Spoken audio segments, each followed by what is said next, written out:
सभी का स्वागत करती हूँ आपके अपने YouTube चैनल एग्जाम एक्सप्रेस में। तो सपनों के साथ और अपनों के साथ आइए मिलकर के इस नए सफ़र की शुरुआत करते हैं। दोस्तों, आज मैं आप सभी लोगों के लिए लेकर के आई हूँ कस्टमर रिलेशनशिप मैनेजमेंट की क्लास 5। ऑलरेडी क्लास 1, 2, 3, 4 कंप्लीट हो चुका है।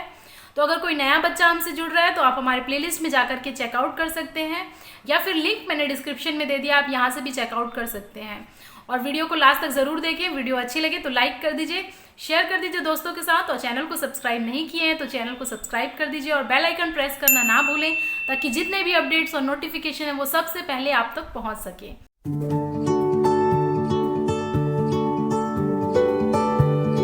दोस्तों देख लीजिए, ये आज का हमारा चैप्टर 2 कंटिन्यू होगा, अंडरस्टैंडिंग द रिलेशनशिप। तो मैंने बहुत ही अच्छे तरीके से चैप्टर 2 एक्सप्लेन किया आप लोगों को, काफ़ी इंपॉर्टेंट है आपके एग्जाम पॉइंट ऑफ व्यू से। बहुत सारे मैंने फुल फॉर्म भी बताया है। तो देख लीजिए, लास्ट में मैं क्या करूँगी, जितने भी फुल फॉर्म है जो आपके एग्जाम के लिए इंपॉर्टेंट है DFCCIL के लिए, वो मैं लास्ट में आप लोगों को प्रोवाइड कर दूंगी। तो देखिए, बहुत सारे स्टूडेंट ऐसे होते हैं जिनके लिए बहुत नया सब्जेक्ट होता है, तो घबरा जाते हैं। बिल्कुल घबराइए मत, मैं बहुत ही सिंपल लैंग्वेज में आप लोगों को एक्सप्लेन करती हूँ चीज़ों को, ताकि आप लोगों को मैक्सिमम से मैक्सिमम क्वेश्चन अटेम्प्ट हो पाए आपके एग्जामिनेशन में। देख लीजिए, DFCCIL के लिए अगर आप तैयारी कर रहे हैं तो आप लोगों को जी जान लगा करके सिलेक्शन लेना है। और सिलेक्शन उन्हीं बच्चों का होता है जो अच्छे से पढ़ते हैं, पूरा वीडियो अच्छे से देखते हैं, उसके बाद उसका PDF पढ़ते हैं और टेस्ट सीरीज लगाते हैं। तो ऑलरेडी बहुत सारे बच्चों का आते रहता है मेरे पास मैसेज और स्कोर कार्ड आते रहता है, टेक्स्ट बुक में इतना रैंक लेकर के आए हैं। तो आप और अच्छा परफॉर्म करिए, अच्छा रिजल्ट लेकर के आइए, मुझे बहुत ज़्यादा खुशी होगी। और अगर कोई नहीं पढ़ रहा है तो आप पढ़ना शुरू कर दीजिए, ठीक है। आप लोगों के पास अभी टाइम है। तो आप लोग वीडियो को जिस भी टीचर को आप पसंद करते हैं, लाइक करते हैं, तो उनका वीडियो पूरा अच्छे से देखा करिए। ये नहीं कि 5 या 6 मिनट चला करके बोरिंग लगा तो बंद कर दिए। बहुत सारे इंफॉर्मेशन रहता है उसमें, और एग्जाम पॉइंट ऑफ व्यू से आप लोगों के लिए इंपॉर्टेंट है। तो ये मेरा एक रिक्वेस्ट है कि अच्छे तरीके से आप वीडियो देखिए, नोट्स बनाइए और उस चीज़ का फ़ायदा उठाइए, ठीक है। आइए आगे हम बढ़ते हैं, अंडरस्टैंडिंग द रिलेशनशिप। तो यहाँ पर आज की क्लास में हम लोग देख लीजिए क्या क्या पढ़ने वाले हैं। तो एक हमारा ABC होता है, वो मैं बताऊंगी आप लोगों को क्या होता है फुल फॉर्म। जैसे कि स्क्रीन में देख पा रहे हैं, लिखा हुआ है। एग्जाम पॉइंट ऑफ व्यू से इंपॉर्टेंट है, कुछ भी आप लोगों से पूछा जा सकता है। और उसके बाद हम लोग देख लेंगे सेटिस्फैक्शन प्रॉफिट चेन मॉडल, ठीक है। सेकंड हम इस पे बात कर लेंगे, और उसके बाद कुछ इंपॉर्टेंट चैप्टर 2 से फुल फॉर्म है जो आप लोगों के exam point of view important है, वो भी हम देख लेंगे। और जैसा कि मैंने कहा कि लास्ट में मैं पूरा फुल फॉर्म CRM से रिलेटेड जितने भी फुल फॉर्म है वो एक साथ में आप लोगों को प्रोवाइड कर दूंगी, ठीक है। और उसके बाद हम लोग देख लेंगे रिलेशनशिप मैनेजमेंट थ्योरी, और इसके बाद हमारा चैप्टर 2 कंप्लीट हो जाएगा। फिर हम चैप्टर 3 की तरफ मूव ऑन करेंगे, ठीक है। तो आई थिंक कि आप लोगों को क्लियर होगा। तो इतना टॉपिक हम लोगों को पढ़ना है, और आइए हम देख लेते हैं कि ABC का फुल फॉर्म क्या होता है, ठीक है। बहुत ज़्यादा डीप में आप लोगों को नहीं पढ़ना है ABC एक्टिविटी बेस्ड कॉस्टिंग, लेकिन अगर एग्जाम पॉइंट ऑफ व्यू से देखें तो ऑलरेडी प्रीवियस ईयर क्वेश्चन में आप लोगों ने देखा है कि बहुत सारे फुल फॉर्म आप लोगों से पूछा गया है। तो मुझे लगा ये इंपॉर्टेंट हो सकता है इस बार के एग्जाम के लिए। तो यहाँ पर देख लीजिए, एक्टिविटी बेस्ड कॉस्टिंग, तो ABC आप लोगों को बहुत सारे ऑप्शन दे सकता है ऐसे। एक्टिविटी की जगह क्या करेगा, अकाउंट दे देगा, कुछ और टर्म दे देगा। तो ये एक्टिविटी बेस्ड कॉस्टिंग है, जिसे हम कहते हैं ABC, ठीक है। अब ये क्या चीज़ है, अब 1 लाइन में हम लोग समझ लेते हैं, क्योंकि इतना डीप स्टडीज करने की रिक्वायरमेंट नहीं है आप लोगों को। आइए देखते हैं क्या है। It is a costing method. देखिए, नाम से ही समझ में आ रहा है, एक कॉस्टिंग मेथड है। कॉस्टिंग यानी कि पैसे से रिलेटेड कॉस्ट वगैरह ये बताता है। आगे पढ़ लेते हैं, देख लीजिए। It is a costing method that identifies activity in an organisation and assign the cost of each activity of all the product and services according to the actual consumption. बस आप लोगों को ये समझना है कि ये क्या बताता है। इट आइडेंटिफाइज द एक्टिविटी, जितने भी ऑर्गेनाइजेशन है, एक कंपनी है, उसमें एक्टिविटी परफॉर्म होते रहता है, यानी कि प्रोडक्ट के बनने से और उसके डिलीवर तक का जितने भी उसकी एक्टिविटी है, उसको वो क्या करता है, आइडेंटिफाई करता है, एनालाइज करता है, और फिर जितने भी एक्टिविटी में जो प्रोडक्ट बन रहे हैं उसके कॉस्ट को असाइन करता है, यानी कि उसका कॉस्ट को बताता है कि इस प्रोडक्ट का इस एक्टिविटी के लिए इतना खर्च हुए, इस सर्विस के लिए इतना खर्च हुए, according to the actual consumption. तो आप लोगों को सिंपल ये याद रखना है, इसका फुल फॉर्म आप लोगों से पूछा जा सकता है, ठीक है। तो it is a costing method that identifies the activity in an organisation and assign the cost of each activity to all the product and services. I think ये आप लोगों को क्लियर होगा, नाम से ही समझ में आ रहा है, एक्टिविटी बेस्ड कॉस्टिंग, ठीक है। तो बस इतना ही आप लोगों को पढ़ना है और उससे ज्यादा आप लोगों को इसका डीप स्टडी नहीं करना है। नेक्स्ट आता है, देख लीजिए, सेटिस्फैक्शन प्रॉफिट चेन मॉडल। तो ये यहाँ पर क्या क्या इंपॉर्टेंट है सबसे पहले हम देख लेते हैं, और ये क्या मॉडल है इस पे भी हम देख लेते हैं, ठीक है। क्योंकि कस्टमर रिलेशनशिप की बात होती है तो हमेशा customer satisfaction, customer delight, customer expectation, customer loyalty, बस ये 4-5 टर्मिनोलॉजी आप लोगों को ध्यान रखना है, ठीक है। तो सबसे पहले देख लीजिए, ये जो सेटिस्फैक्शन चेन प्रॉफिट मॉडल है, यानी कि देखिए कस्टमर अगर सेटिस्फाई होगा, अगर एक बहुत ही जबरदस्त टाइप की फीलिंग होगी कि अगर कोई हम प्रोडक्ट खरीदे और वो पूरा सेटिस्फाई कर रहा है कि उसका प्रोडक्ट की क्वालिटी भी बहुत अच्छी है, प्राइस भी अच्छी है और वो लंबे समय तक अच्छे से काम कर रहा है, तो कस्टमर में क्या है, टाइप ऑफ सेटिस्फैक्शन फील करेंगे। और अगर सेटिस्फैक्शन कस्टमर फील करता है तो डेफिनेटली बार बार वो प्रोडक्ट खरीदने के लिए उसी ऑर्गेनाइजेशन, उसी कंपनी की तरफ मूव ऑन करेगा। तो उससे क्या होगा, कंपनी को एक प्रॉफिट होगा, ठीक है। कस्टमर की तरफ से फिर क्या होगा, प्रॉफिट जनरेट होते जाएगा, उसी को हम बोलते हैं सेटिस्फैक्शन प्रॉफिट चेन मॉडल। और यहाँ पर एक इंडेक्स डिफाइन किया गया है इस चीज के लिए। तो सबसे पहले देख लीजिए, यहाँ पर एक आप लोगों को फुल फॉर्म नजर आ रहा होगा ACSI का, ठीक है। तो आप लोगों से पूछ सकता है कि सेटिस्फैक्शन प्रॉफिट चेन मॉडल में ACSI का फुल फॉर्म क्या है। तो ये है अपना अमेरिकन कस्टमर सेटिस्फैक्शन इंडेक्स। तो आई थिंक ये आप लोगों को क्लियर होगा। और ये कब एस्टैब्लिश हुआ था, 1994 में ये इंडेक्स दिया गया था, ठीक है। और ये क्या बताता है, देख लीजिए, जैसे कि मैंने अभी आप लोगों को समझाया था, it has tracked the relationship between customer satisfaction and customer loyalty as measured by customer profitability of buying at different price point. तो जितना भी ये थ्योरी लिखा है, मैंने जो अभी समझाया वो यही चीज यहाँ पर लिखा हुआ है, customer satisfaction and then profit, ठीक है। उसके बाद देख लीजिए, ये जो इंडेक्स था और ये जो हम लोगों की ये जो एस्टैब्लिश किया गया था इनको सेटिस्फैक्शन चेन मॉडल को समझाने के लिए, तो यहाँ डेटा कलेक्ट किया गया था बहुत सारे फोन इंटरव्यूज से। तो data collected in telephone interview with approximately 250 current customer of large company in a number of industry. बहुत सारे इंडस्ट्री थे, ये एक यानी कि एक काइंड ऑफ सर्वे किया गया था, ठीक है। किसी भी प्रोडक्ट को लेकर के कस्टमर से टेलीफोनिक भी हो सकता है, आज के ज़माने में मेल किया जाता है, मैसेजेस किए जाते हैं। उस समय क्या है, टेलीफोनिक इंटरव्यू के थ्रू डेटा कलेक्ट किया जाता था कि किस टाइप के कस्टमर है, और जो भी प्रोडक्ट है वो कस्टमर का रिव्यू लेते थे, फीडबैक लेते थे। करीबन ये 250 कस्टमर का सर्वे किया गया था कि कस्टमर सेटिस्फाई हैं कि नहीं और कितने लॉयल कस्टमर हैं, ठीक है। तो यहाँ पर लिखा हुआ देख लीजिए, according to the ACSI organisation the reason is that a satisfied customer is more profitable that a dissatisfied one. सीधी सी बात है, अगर कोई सेटिस्फाइड कस्टमर होगा वो खुद भी प्रॉफिटेबल होगा और कंपनी के भी प्रॉफिट में हेल्प करेगा, ठीक है, देन अ डिससेटिस्फाइड पीपल। तो यहाँ पर देख लीजिए, यही चीज है, सिर्फ यहाँ पर इस मॉडल में क्या समझाया गया है, कस्टमर सेटिस्फैक्शन इंडेक्स को बताया गया है कि कस्टमर कितना सेटिस्फाई है। देख लीजिए, ये एरो एक दूसरे से लिंक कर रहा है, ठीक है। अगर कस्टमर के एक्सपेक्टेशन मीट होते हैं, जैसे मेरी रिक्वायरमेंट है, जैसे कस्टमर की रिक्वायरमेंट है, अगर उसके अनुसार अगर कंपनी या फिर कोई भी बिजनेस हमें ऑर्गेनाइजेशन मिल रहा है और वो एक्सपेक्टेशन को फुलफिल कर पा रहा है, तो क्या है, जाहिर सी बात है कस्टमर सेटिस्फैक्शन मिलेगा, कस्टमर सेटिस्फाइड होगा। और अगर कस्टमर सेटिस्फाई होगा तो कस्टमर लॉयल होगा। लॉयल की यानी कि मैंने आप लोगों को पिछली क्लास में बताया था कि अगर आप बार बार परचेज करते हैं सेम कंपनी से या फिर सेम ऑर्गेनाइजेशन से, तो फिर क्या होता है, कस्टमर लॉयल होते जाते हैं, एक स्ट्रॉन्ग बॉन्ड बनते जाता है, एक स्ट्रॉन्ग रिलेशन बनते जाता है सप्लायर और कस्टमर में, ठीक है। उसके बाद आप क्वालिटी देखेंगे तो परसीव्ड क्वालिटी है यहाँ पर, क्वालिटी वैल्यू।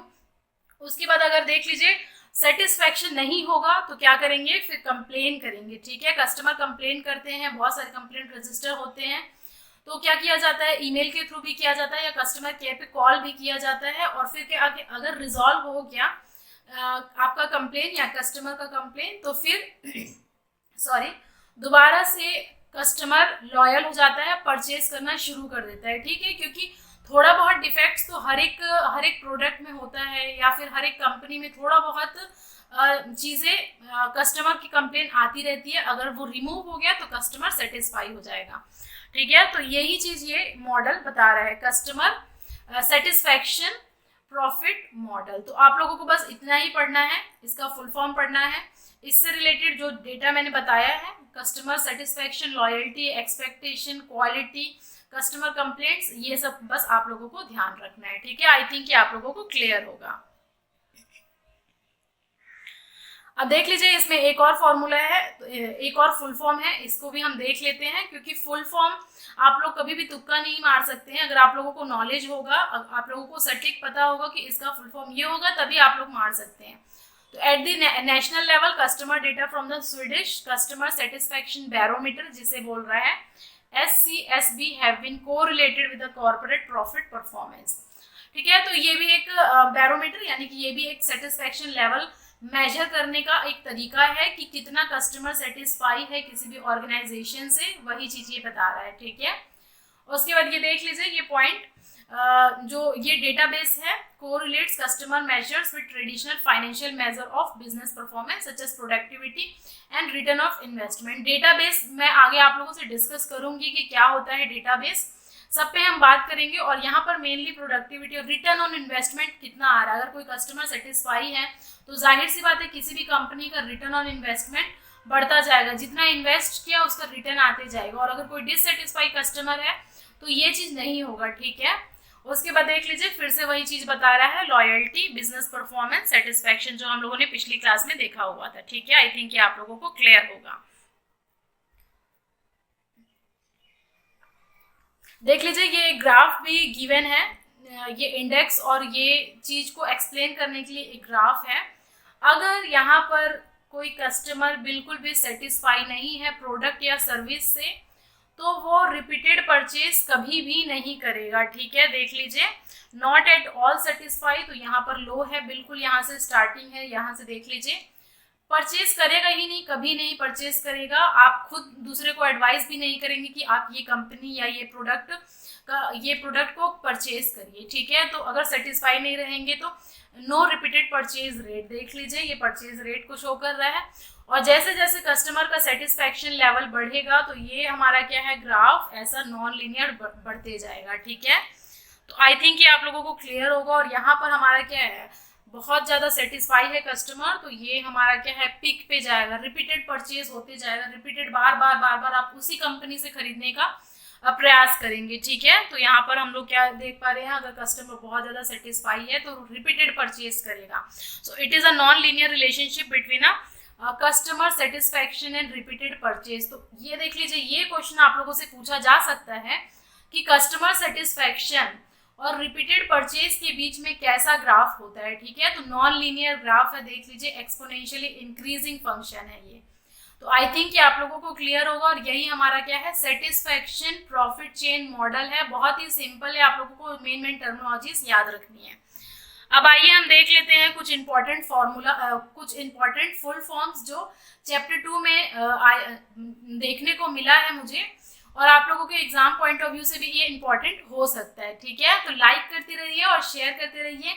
चैनल को सब्सक्राइब नहीं किए हैं तो चैनल को सब्सक्राइब कर दीजिए, क्योंकि बहुत सारे अपडेट और नोटिफिकेशन आते रहते हैं, आपके एग्जाम पॉइंट ऑफ व्यू से इंपॉर्टेंट है। तो देख लीजिए, अभी हम फुल फॉर्म देख लेते हैं। और उसके पहले देख लीजिए, अगर आप लोगों का टाइम डिले हो रहा है, क्योंकि बहुत सारे बच्चों का मेरे पास मैसेज आते रहता है और बहुत ही निराश फील करते हैं, बोलते हैं मैम बहुत ज़्यादा डीमोटिवेशन आ गया है, क्योंकि कोई एग्ज़ाम कंडक्ट नहीं हो रहा है, और कोई किसी भी अगर एग्ज़ाम कंडक्ट हो चुका है उसका रिजल्ट नहीं आ रहा है। तो देखिए, आप बिल्कुल भी निराश ना हो, सब लोगों के साथ ये प्रॉब्लम है। और बहुत सारे मैक्सिमम अभी जो यंगस्टर हैं, जो प्रिपरेशन कर रहे हैं, स्टूडेंट हैं, खास करके उनके लिए काफ़ी ज़्यादा नुकसान हो रहा है और काफ़ी ज़्यादा उन्हें वेट करना पड़ रहा है। ठीक है, तो देखिए, आप लोगों से मैं ये कहना चाहूँगी कि आप बिल्कुल भी निराश ना हो, इस टाइम को बेस्ट यूटिलाइज करें और अगर आप परिवार के साथ हैं तो सेफ रहें बिल्कुल, और अच्छे से प्रिपरेशन करें, इंजॉय करते हुए पढ़ाई अपनी करें। और अगर आप किसी भी पीजी में रह रहे हैं या हॉस्टल्स में रह रहे हैं तो देखिए बिल्कुल भी ना निराश हो, सब लोगों के साथ ये प्रॉब्लम है। और इस प्रॉब्लम से अगर आप रिकवर हो गए, आप अच्छे से पढ़ लिए, तो जरूर आप लोगों का सिलेक्शन होगा। और उस समय के बारे में सोचिए कि एक समय अच्छा भी होगा, ठीक है। अगर दिन बुरे हो रहे हैं तो अच्छे भी आएंगे, ठीक है। तो मोटिवेट रहिए, खुद को मोटिवेट करिए, सेल्फ मोटिवेशन बहुत ज़्यादा ज़रूरी है। और ये कैसे आएगा मैं आप लोगों को बताऊंगी और अच्छे से स्ट्रेटेजी भी शेयर करूंगी, ठीक है।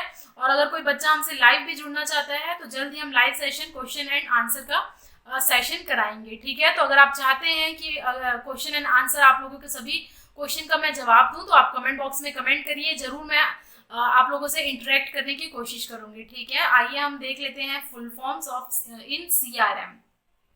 तो देख लीजिए चैप्टर 2 में जो मुझे फुल फॉर्म इंपॉर्टेंट दिखाई दिया वो है JIT। बहुत सारे स्टूडेंट सुने होंगे, और ये जब मैं इंजीनियरिंग सर्विसेज की प्रिपरेशन करती थी तो बहुत ही ज़्यादा हम लोग ये पढ़ते थे क्वालिटी मैनेजमेंट में। जस्ट इन टाइम बहुत अच्छा है, टेक्नोलॉजी होता है, ये जापान से आया हुआ ये टेक्नोलॉजी है। इसका फुल फॉर्म आप याद रख लीजिए, जस्ट इन टाइम, ठीक है। नाम से थोड़ा बहुत आप लोगों को अंदाजा लग गया होगा कि ये क्या चीज़ है ma'am, just in time, JIT। इसे हम बोलते हैं लीन मैन्युफैक्चरिंग। पहले आप एक बार नाम सुन लीजिए, उसके बाद मैं आप लोगों को एक्सप्लेन करती हूँ, ठीक है। तो लीन मैन्युफैक्चरिंग कहते हैं, लीन प्रोडक्शन कहते हैं, जस्ट इन टाइम मैन्युफैक्चरिंग कहते हैं, जस्ट इन टाइम प्रोडक्शन कहते हैं, और सिंपली जिट कहते हैं, JIT, जिट, ठीक है। अब लीन मतलब क्या होता है, पतला, ठीक है। अगर मैं नॉर्मल अगर इसका ट्रांसलेट करूं हिंदी में तो ये होता है पतला, दुबला पतला, बिल्कुल एकदम जिसमें फैट नहीं है, ठीक है, एकदम फुर्तीला होता है, पतला, ठीक है। तो अब देख लीजिए ये होता क्या है, जिट। तो it is a production method, it is a production method aimed primarily at reducing time within the production system as well as the response time from supplier to customer। मतलब क्या है देख लीजिए, सप्लायर और कस्टमर के बीच में बहुत सारे प्रोसेस होते हैं, ठीक है। तुरंत प्रोडक्ट पहुंच नहीं जाता है। मैन्युफैक्चरिंग का अलग प्रोसेस होता है, फिर उसकी पैकेजिंग का अलग प्रोसेस होता है, उसके इन्वेंट्री मैनेजमेंट यानी कि स्टोरेज का अलग प्रोसेस होता है, शिपिंग का अलग प्रोसेस होता है, उसके बाद डिलीवरी का अलग प्रोसेस होता है। तो ये एक ऐसा प्रोडक्शन सिस्टम है जिसमें कि टाइम कम से कम किया जाए, ठीक है। क्योंकि देख लीजिए क्या होता है, जापान की ये टेक्नोलॉजी, और जापान में ऑलरेडी बहुत कम स्पेस है, तो उस कम स्पेस में मैनेजमेंट करना होता है। क्योंकि मान लीजिए बहुत ज़्यादा जगह होता नहीं है, और उसके बाद बहुत सारा सामान हम इकट्ठा कर ले, इन्वेंट्री कर ले। जैसे इन्वेंट्री का मतलब मैं आप लोगों को बताती हूँ, जैसे कि आप कोई भी शूज़ दुकान में गए, ठीक है, तो वहाँ पर क्या होता है, इन्वेंट्री मैनेजमेंट किया जाता है, यानी कि स्टॉक रखे जाते हैं। अगर सिंपल से मैं लैंग्वेज में बात करूँ तो स्टॉक पे स्टॉक, स्टॉक पे स्टॉक। अभी नए माल, पुराने माल निकल नहीं रहे हैं कि और नया माल आ गया, स्टॉक जमते जा रहा है, इसी को बोलते हैं इन्वेंट्री मैनेजमेंट। तो जापान में ये टेक्नोलॉजी बहुत ज़्यादा प्रचलित है कि बिल्कुल भी इन्वेंट्री उनको इकट्ठा नहीं करना होता है, क्योंकि स्पेस ही नहीं है ज़्यादा। तो उस छोटे से स्पेस में क्या होता है, फटाफट स्टॉक निकालना होता है, इसीलिए टाइम रिड्यूस करना होता है between the supplier and the customer. तो इसी को बोलते हैं जस्ट इन टाइम, ठीक है। इन्वेंट्री कम हो जाएगा, इन्वेंट्री कम होगा तो एफिशिएंसी डेफिनेटली बढ़ती जाएगी, ठीक है। और एफिशिएंसी कैसे बढ़ती जाएगी, पुराना माल है नहीं और फटाफट नए माल आते जा रहे हैं और जाते जा रहे हैं, तो कोई भी स्टॉक नहीं है, ठीक है। फिर वहाँ पर क्योंकि रेंट भी देना होता है, अलग से स्पेस अगर आप खरीदेंगे इन्वेंट्री के लिए वहाँ पर, तो फिर उनका रेंट अलग देना होता है। उसके बाद उसको हैंडल करने के लिए वर्कर्स रखने पड़ते हैं। तो इसीलिए क्या होता है, इसको मिनिमाइज करते हैं और इसको बोलते हैं just in time technology, just in time production. इससे इफिशियंसी बढ़ जाती है, ठीक है। तो ये क्या है, जापान की टेक्नोलॉजी है, और टोयोटा ग्रुप ने इसे सबसे पहले अपनाया था। तो it is derived from the Toyota 1930 operating model, the Toyota way, Toyota production system, जिसे हम TPS कहते हैं। और फुल फॉर्म आप लोगों से अगेन पूछा जा सकता है, तो 2 फुल फॉर्म इसके लिए बहुत ज़्यादा इंपॉर्टेंट है, जस्ट इन टाइम जिसे हम जिट कहते हैं, और लीन टेक्नोलॉजी भी लीन मैन्युफैक्चरिंग कहते हैं, और टोयोटा प्रोडक्शन सिस्टम भी इसे कहते हैं TPS। टोयोटा की आप लोगों को पता है 4 व्हीलर बहुत ज़्यादा फेमस है, और आप सभी लोगों के पास भी आई होप जल्दी से आ जाए, जॉब लगा करके आप परचेज करें बढ़िया सा अपने मनपसंद की कार। तो बात यही है कि जस्ट इन टाइम का मैं एक बार आप लोगों को ब्रीफ बता देती हूँ। इन्वेंट्री मैनेजमेंट, इन्वेंट्री को कम करना, एफिशिएंसी को बढ़ाना, और जो सप्लायर और कस्टमर के बीच में जो टाइम लगता है उसको मिनिमाइज करना, और स्टॉक को बिल्कुल भी स्टोर ना करना, ठीक है, इसको बोलते हैं just in time. I think कि आप लोगों को शॉर्ट फॉर्म में क्लियर होगा। अब उसके बाद नेक्स्ट इंपॉर्टेंट है टोटल क्वालिटी मैनेजमेंट, जिसे हम TQM कहते हैं, ठीक है। अब आप सोच रहे होंगे मैम ये कस्टमर के बीच में, ये रिलेशन के बीच में ये कहाँ से आ गया, तो देख लीजिए ये सारा कस्टमर और सप्लायर के बीच का ही है, इसीलिए ये आप लोगों के जो बुक है उसमें भी दिया गया था और आप लोगों के एग्जाम पॉइंट ऑफ व्यू से भी इम्पोर्टेंट है। तो आप लोगों से TQM का फुल फॉर्म पूछा जा सकता है, तो मोस्ट इम्पॉर्टेंट, बहुत ज़्यादा इंपॉर्टेंट है, and that is total quality management. अब नाम से आप लोगों को समझ में आ रहा होगा, टोटल क्वालिटी मैनेजमेंट यानी कि पूरे क्वालिटी को मेंटेन करना, ठीक है, लेकिन इसके अंदर भी बहुत सारे इन्वॉल्वमेंट होते हैं, आइए समझ लेते हैं। तो ये क्या है, ये ओरिजिनेट हुआ था 1950s में, ये भी जापान की टेक्नोलॉजी है, और जुरान है जो भी इन्होंने डेवलप किया था इस टोटल मैनेजमेंट क्वालिटी मैनेजमेंट को, तो नाम याद रख लीजिए, जू से जुरान, जापान तो जे है। और अब आइए हम लोग समझ लेते हैं कि ये टोटल क्वालिटी मैनेजमेंट है क्या चीज, ठीक है। तो टोटल का मतलब क्या है, अगर कोई ऑर्गेनाइजेशन है तो उसमें सारी चीजें, एंटायर ऑर्गेनाइजेशन। अब एंटायर ऑर्गेनाइजेशन कहने का मतलब क्या है, अगर कोई कंपनी है, अगर कोई बिजनेस है, ठीक है, तो उसमें क्या है, बहुत सारे टीम होंगे, बहुत सारे डिपार्टमेंट होंगे, ठीक है, एक डिपार्टमेंट तो होता नहीं है। मैन्युफैक्चरिंग प्रोडक्शन डिपार्टमेंट अलग होता है, ठीक है, फाइनेंस डिपार्टमेंट अलग होता है उसका, उसके बाद जो डिलीवरी वाले डिपार्टमेंट होते हैं वो अलग होते हैं, और जो कस्टमर कंप्लेंट रजिस्टर करते हैं वो अलग होते हैं, एम्प्लॉयज होते हैं। तो ये पूरा टोटल को कवर करने को हम कहते हैं total. The term total means the entire organization, all the teams, all the department, all the function is involved in the quality management, ठीक है। अब ये क्या है, ये again the total quality management, जिसे हम TQM कहते हैं, describe a management approach to long term success through customer satisfaction. अब हर लोगों का इन्वॉल्वमेंट होता है, जितने एम्प्लॉय हैं, जितने डिपार्टमेंट है, जितने उसमें सिस्टम है, फंक्शन है, सबका इन्वॉल्वमेंट है, और क्यों है, ताकि वो कस्टमर की रिक्वायरमेंट को मीट करके कस्टमर सेटिस्फैक्शन ला सके, ठीक है, कस्टमर में एक सेटिस्फैक्शन ला सके लॉन्ग टर्म के लिए, ठीक है, एक दिन के लिए या एक साल के लिए, लॉन्ग टर्म के लिए कस्टमर सेटिस्फैक्शन ला सके, इसे ही हम कहते हैं टोटल क्वालिटी मैनेजमेंट, TQM।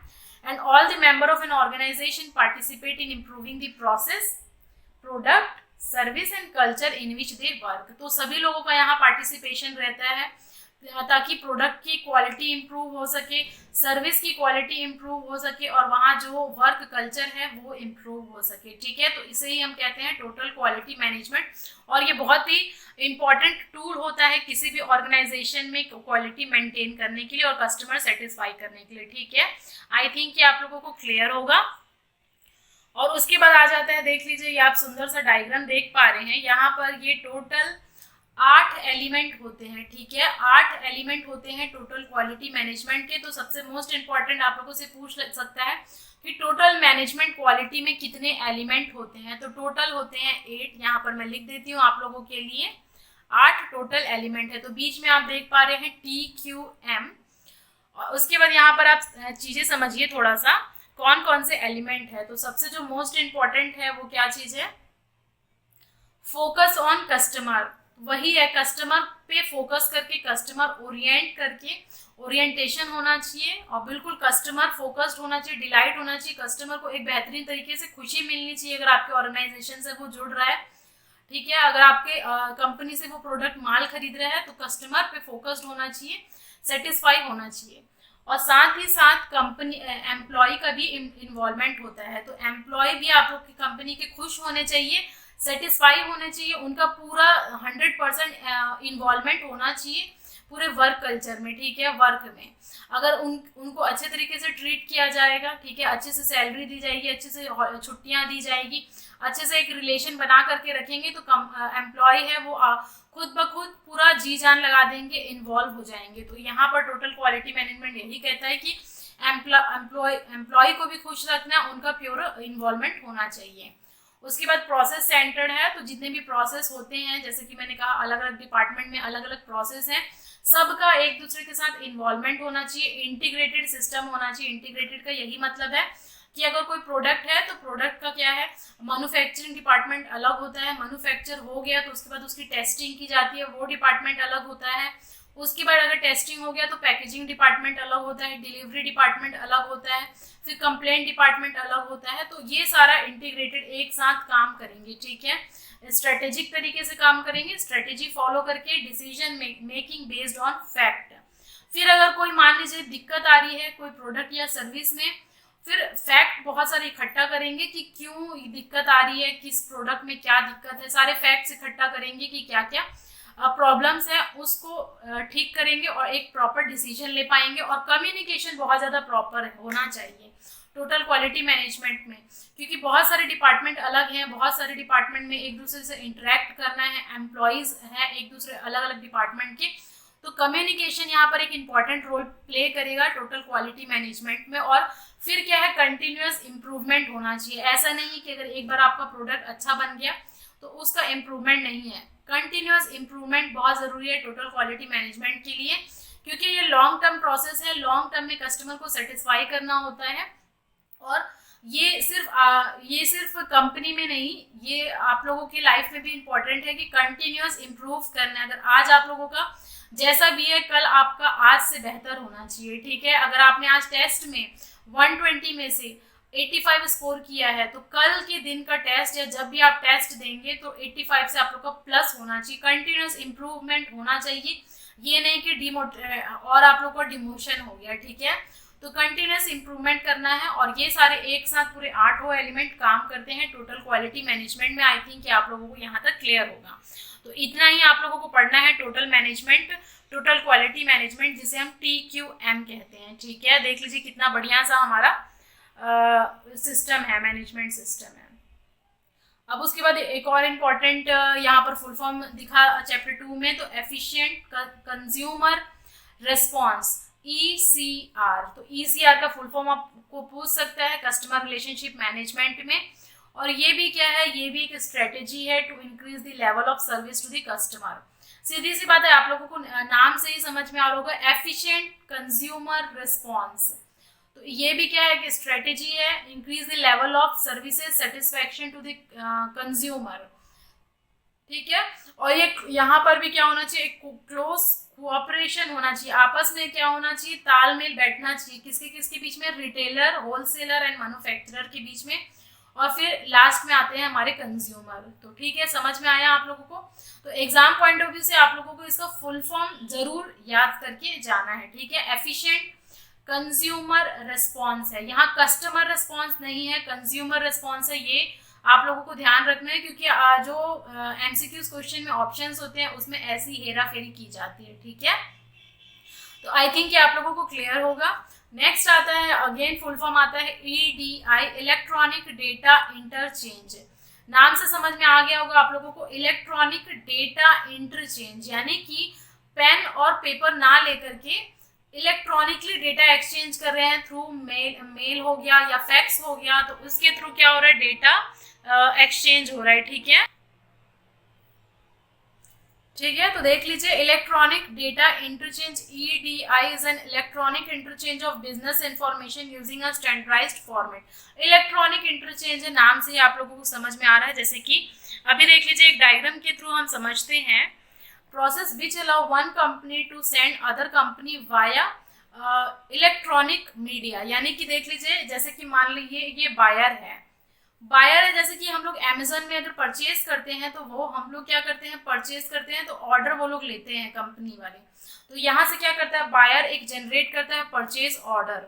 उसके बाद क्या होता है, मेल और फैक्स के थ्रू। तो ये कंपनी, अगर कंपनी है तो एक कंपनी दूसरे कंपनी को क्या कर रही है, मेल या फिर फैक्स के थ्रू चीजें, डेटा एक्सचेंज कर रही है। यहाँ पर कोई भी पेन या फिर कोई भी पेपर यूज नहीं किया जाता, इलेक्ट्रॉनिक मीडिया के थ्रू चेंज होता है। और सप्लायर क्या करेगा, ऑर्डर नंबर एंटर करके फिर क्या करता है, एक इनवॉइस प्रिंट कराता है, ठीक है। इनवॉइस आप सभी लोग जानते होंगे, अगर आप कोई प्रोडक्ट खरीदते हैं तो उसका इनवॉइस जनरेट होता है, उसमें आप लोगों का बिल नंबर लिखा रहता है, आपका प्राइस लिखा रहता है, मॉडल नंबर लिखा है, जितने भी डिटेल्स लिखे रहते हैं, आपका एड्रेस, सब कुछ लिखा रहता है इनवॉइस में। और वापस क्या हो जाता है, फिर वो बायर के पास आ जाता है। ठीक है, तो एक कंपनी से अगर दूसरी कंपनी में मान लीजिए या फिर एक कंपनी से कस्टमर के बीच में इंटरेक्शन करना है, तो ये क्या होता है, थ्रू इलेक्ट्रॉनिक मीडिया, इसी को बोलते हैं EDI, इलेक्ट्रॉनिक डेटा इंटरचेंज। आई थिंक ये आप लोगों को क्लियर होगा। तो बस फुल फॉर्म आप याद करके जाइए, और इतना आप लोगों का ये कॉमन सेंस काम करना चाहिए कि ये क्या चीज के बारे में इंटरचेंज की बात कर रहा है। ठीक है, अब आ जाता है रिलेशनशिप मैनेजमेंट थ्योरी। तो ये चीज देख लीजिए, मैं आप लोगों को फटाफट एक्सप्लेन करूंगी रिलेशनशिप मैनेजमेंट थ्योरी।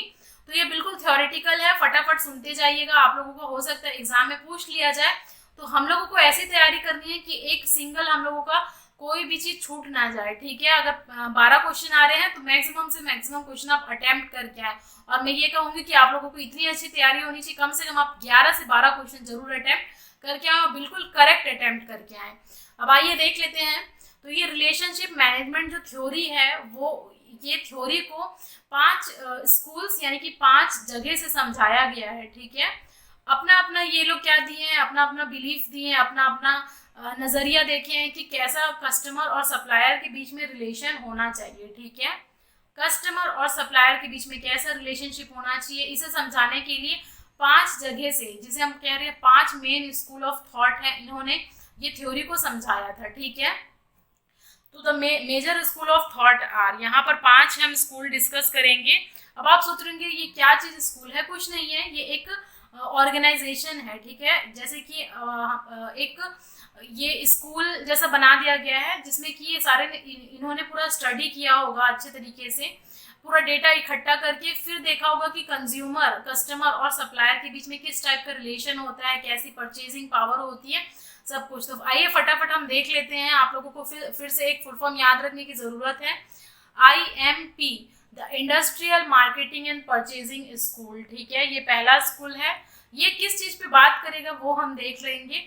ठीक है, इनका नजरिया क्या है, ये क्या सोचते हैं, कस्टमर और सप्लायर के बीच में क्या चीज का कनेक्शन, रिलेशनशिप होना चाहिए। तो ये यही चीज बताए हैं कि रिलेशनशिप मैनेजमेंट थ्योरी। आइए देख लेते हैं। सेकंड जो है वो नॉर्डिक स्कूल है, बिल्कुल आप लोगों के लिए नया होगा, लेकिन मैं इजीएस्ट में समझाने की कोशिश करूंगी। The Anglo Australian school, the north American school and the Asian school. ठीक है, जिसे ग्योनेक्सी कह रहे हैं। ठीक है, चाइनीज टर्म टाइप से लग रहा है, आगे हम देखेंगे। तो आप लोगों के एग्जाम में पूछ सकता है कि जो 5 स्कूल है वो कौन कौन से हैं, या फिर इनमें से कौन सा स्कूल नहीं है। तो इस तरीके से ऑप्शन को फिट किया जाता है। और आइए हम देख लेते हैं फटाफट से हमारा industrial marketing and purchasing tool, जिसे IMP स्कूल बोलता है, इम्पोर्टेंट। ठीक है, इम्पोर्टेंट है तो हो सकता है आ जाए आपके एग्जाम में। तो ये जो स्कूल है वो बेसिकली फोकस करता है B2B रिलेशनशिप। अब आप सोच रहे होंगे कि B2B क्या चीज है मैम, तो ये बिजनेस टू बिजनेस रिलेशनशिप है। ठीक है, अगर एक बिजनेस है और दूसरे बिजनेस, अगर कोई दूसरा बिजनेस है, तो आपस में भी इंटरकनेक्शन होता है, बिजनेस टू बिजनेस ट्रांजैक्शन होते हैं, रिलेशनशिप होता है। ठीक है, तो ये चीज मैं आप लोगों को आगे अच्छे से डिस्कस करूंगी, क्योंकि B2B होता है, बिजनेस टू बिजनेस ट्रांजैक्शन हो सकता है, बिजनेस टू कस्टमर हो सकता है, बिजनेस टू गवर्नमेंट हो सकता है, गवर्नमेंट टू कस्टमर हो सकता है, बहुत सारे ऐसे अलग अलग रिलेशन है, ट्रांजैक्शन है, एनवायरमेंट है, जिसे हम आगे डिस्कस करेंगे।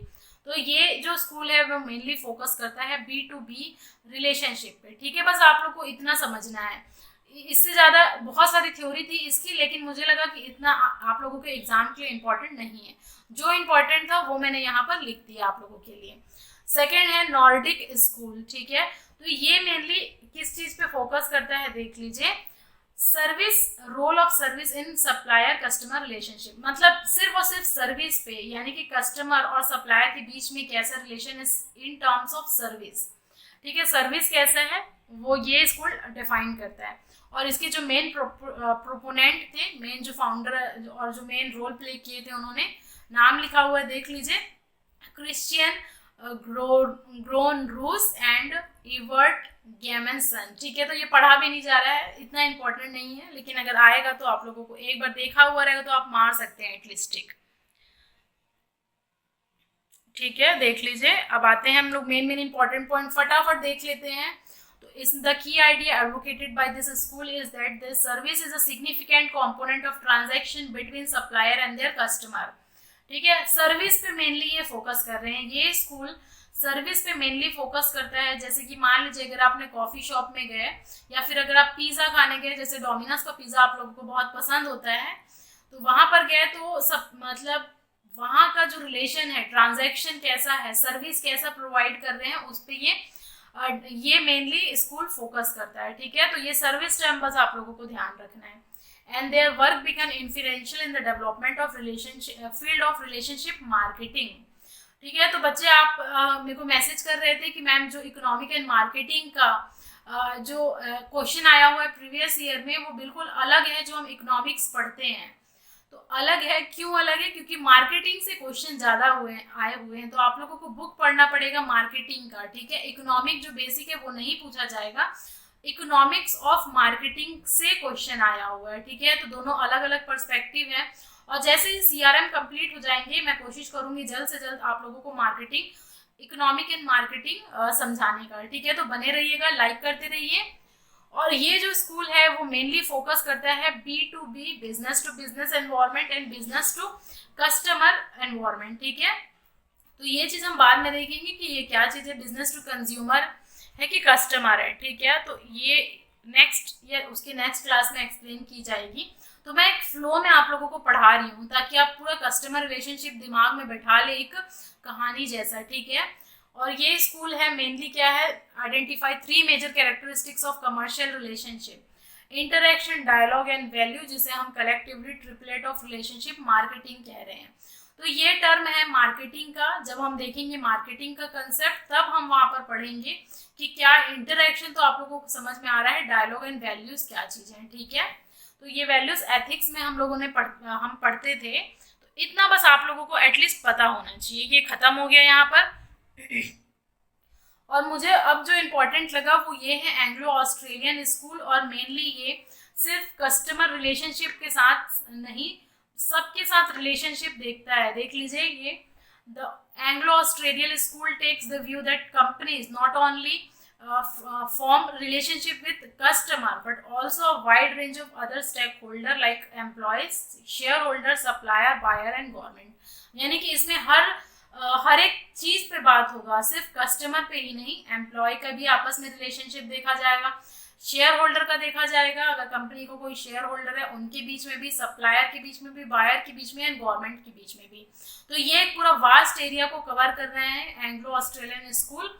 और इन्होंने बताया है एक 6 मार्केट मॉडल इन्होंने बताया है। तो ये इंपॉर्टेंट लगा मुझे कि 6 मार्केट मॉडल आप लोगों से पूछ लिया जाएगा कि कौन से स्कूल से ये लिया गया है। ठीक है, तो ये लिया गया एंग्लो ऑस्ट्रेलियन स्कूल से। थोड़ा सा डिफरेंट है लेकिन समझेंगे तो आसान हो जाएगा।